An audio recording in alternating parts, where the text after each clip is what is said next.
So my father was a musician, all types of music, but when I was growing up, his main style of music was son mexicano.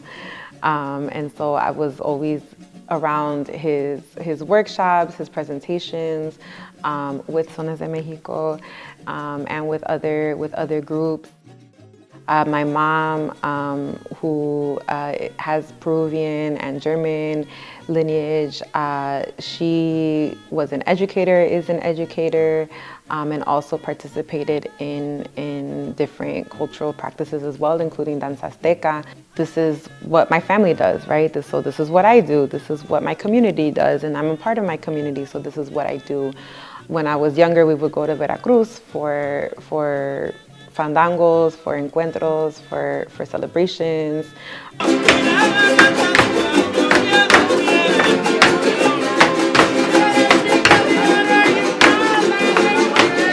I would get really excited because I would see the world that I was participating in Chicago, but on a larger scale, in a bigger way, filled with children, young people, adults, elders. And then after a couple times of going, when I was 13 and we went, and this time I guess you could call it like the fever.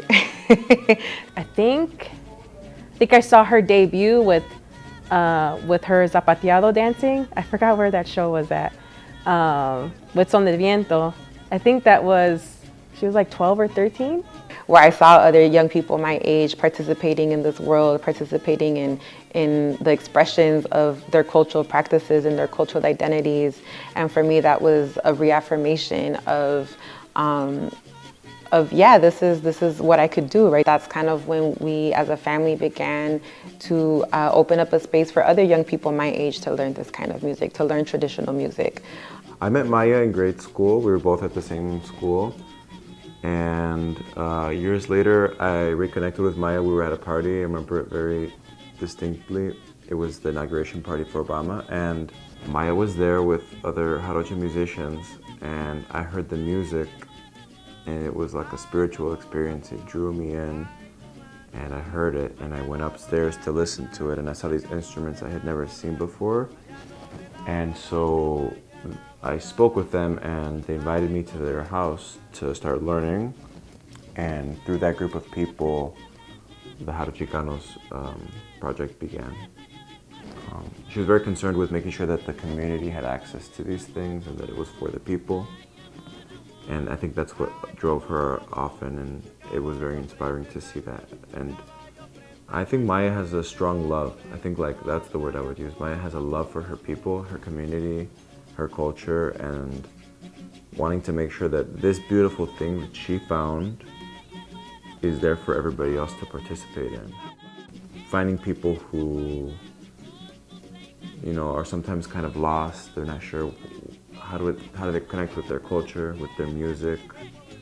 And for a lot of people it's through the dance, a lot of people it's through the poetry that brings them in. But all of the different things that bring them in helps have a network that's complemented by the differences, and we're united by the things that bring us together, like our culture, our music, and our love, and our feeling of wanting to be in a place where we all belong. Maya has like a philosophy about why she plays traditional music, It's connected to her spirituality. It's how the way she sees community and how the way you build community. It's a responsibility to her to want to teach and younger generations so that these movements and these traditions can keep on, right? That's how we pass things down.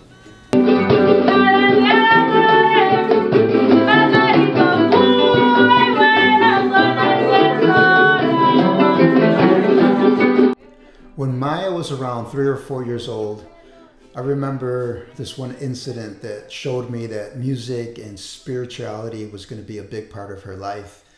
She was listening to this one song by Rafael Mendoza, and it goes something like this.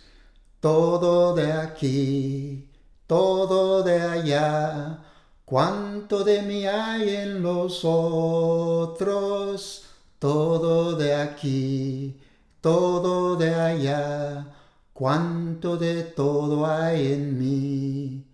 And as she was listening to the song, I saw her kneel down, put her hand on her heart, and close her eyes as if she were praying. And I was thinking, how cool is that, that she could feel the music on a visceral level. I'm not sure if she understood the words of the song, but she definitely understood the spirit of the song, which is about being connected to everyone on a deeper level. And I still see that spirit in her today in everything she does. She seeks harmony and balance in herself and in the family and in her community. And I think that's great work, and it's work that's very valuable and necessary today. And I think that's so cool.